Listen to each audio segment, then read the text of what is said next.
আসসালামু আলাইকুম রহমতুল্লাহ। কেমন আছেন আপনারা সবাই? আশা করি ভালো আছেন। আজকে ভিডিওটা বেশি করবো না, একটু শরীরও খারাপ লাগতেছে, মনে হয় ডায়াবেটিসটা একটু বাড়তি হয়েছে, তো এই জন্য বেশিক্ষণ কথা বলতে পারবো না। তো একটা শুধু করবো, আপনারা কমেন্ট শেয়ার করবেন, লাইক কমেন্ট করবেন, কমেন্টে জানাবেন।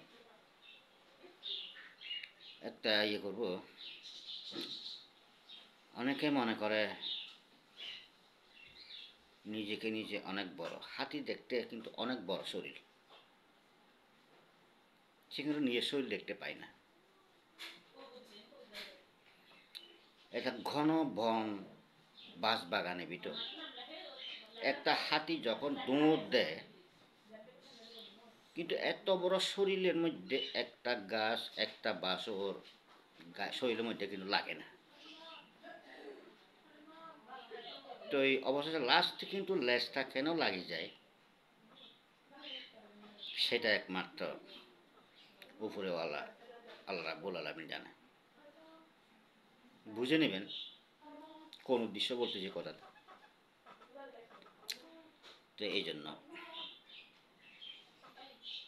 শরীরটা বড় হলে হয় না, নিজের ক্ষমতাটা করলে হয় না, কিন্তু আসলে লাস্টে কিন্তু লেজটা কিন্তু বাজে যায়।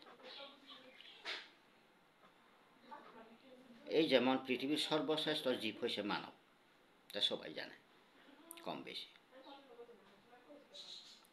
তবে কত বড় বড় হাতি, বাঘ, সিংহ, গন্ডার, গরু, মোষ, জীব জানোয়ার কিন্তু মানুষকে ভয় পায় না, মানুষের শরীরকে ভয় পায় না, শোকগুলোকে ভয় পায়। আল্লাহ রাব্বুল আলামিন মানব জাতিকে শোকের মধ্যে পাওয়াটা দিছে, ওরা কিন্তু শোকে চোখে তাকাইতে পারে না। যেমন জিন,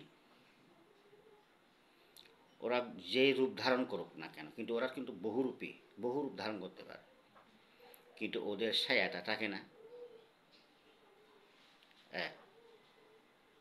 শোকে শোকে তাকাইতে পারবে না।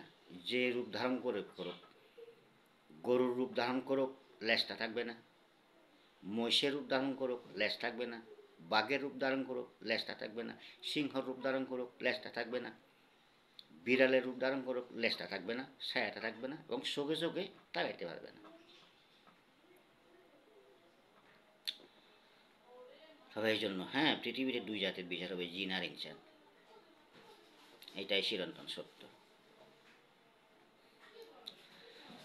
তো ঠিক আছে, আজকে আর বেশি কথা বাড়াবো না, তো খারাপ লাগতেছে আজকে। দেখি আগামীকাল যদি আল্লাহ রাব্বুল আলামিন যদি আমাকে সুস্থ রাখে, দেখি ওই ভিডিওটা একটু 9-10 মিনিট হয়তো করতে চেষ্টা করব।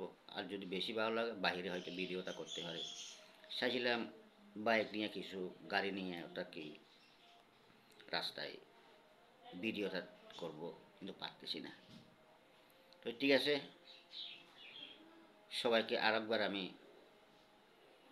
শুভ মঙ্গল কামনা জানিয়ে সবাইকে আমি সালাম জানাচ্ছি। আসসালামু আলাইকুম রহমতুল্লাহ।